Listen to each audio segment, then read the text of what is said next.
જન્મથી જ સાંભળી ન શકતા મોહમ્મદ મુર્તઝા સિદ્ધિ મેળવનારો ગુજરાતનો પ્રથમ યુવાન બન્યો છે. ગુજરાત અને દેશનું નામ રોશન કરી પરત ફરેલા ખેલાડીનું સુરતમાં ધમાકેદાર સ્વાગત કરાયું હતું. મોહમ્મદ મુર્તઝા વાણિયા રાઇફલ શૂટિંગમાં ઇન્ટરનેશનલ, નેશનલ અને સ્ટેટ લેવલે અનેક મેડલ પોતાના નામે કરી ચૂક્યો છે. સુરતના મોહમ્મદ વાણિયાએ દેશનું નામ રોશન કર્યું છે. 19 વર્ષીય મોહમ્મદ વાણિયા જન્મથી સાંભળી શકતો નથી. ગત વર્ષે તેણે વર્લ્ડ ટેપ શૂટિંગ ચેમ્પિયનશિપમાં સિલ્વર અને બ્રોન્ઝ મેડલ પ્રાપ્ત કરી દેશનું નામ રોશન કર્યું હતું. હવે ટોક્યોમાં યોજાયેલા સમર ડેફલિમ્પિકમાં બ્રોન્ઝ અને સિલ્વર મેડલ મેળવી ભારતનું નામ પણ રોશન કર્યું છે.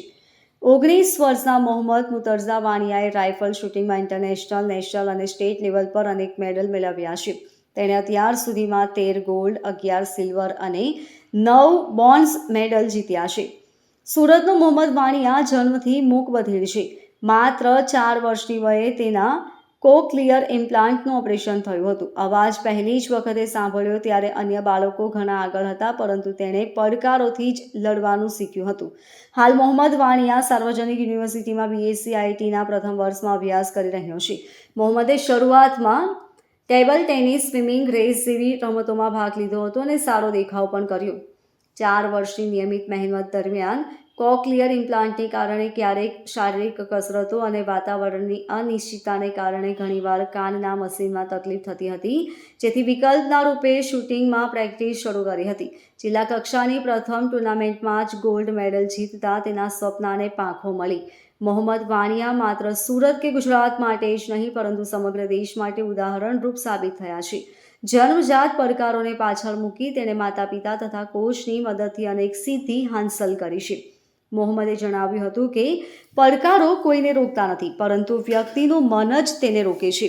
સમર્પણ, મહેનત, વિશ્વાસ હોય તો કોઈ લક્ષ્ય અઘરું નથી. ખેલ મહાકુંભની ડેફલિમ્પિક સુધીની આ સફર હજી ચાલુ રહેશે. મારું નાम છે मोहम्मद वानिया.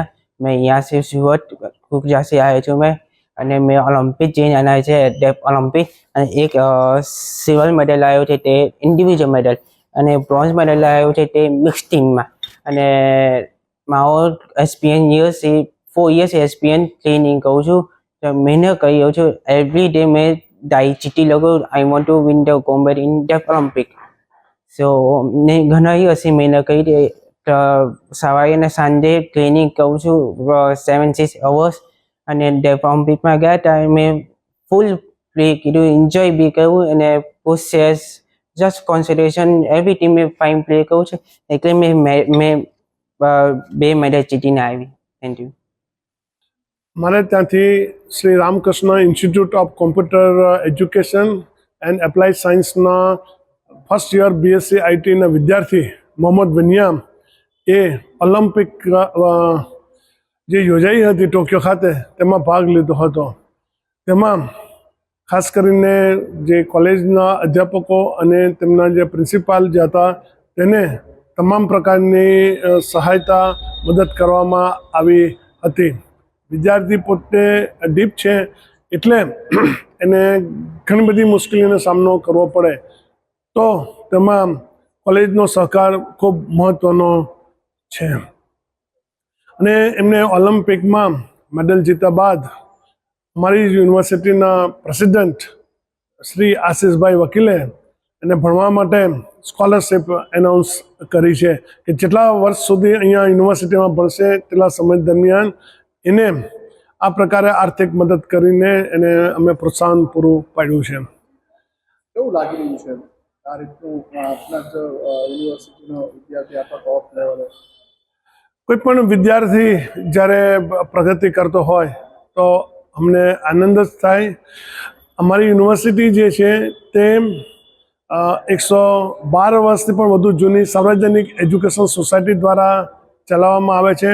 અને સાર્વજનિક એજ્યુકેશન સોસાયટી એ સ્પોર્ટ્સમાં જે ઝળહળતી સિદ્ધિ કરતા હોય છે તેમને હંમેશા એની પડખે ઊભા રહે અને પ્રોત્સાહન પૂરું પાડે છે. Bureau report LK Star News, Surat.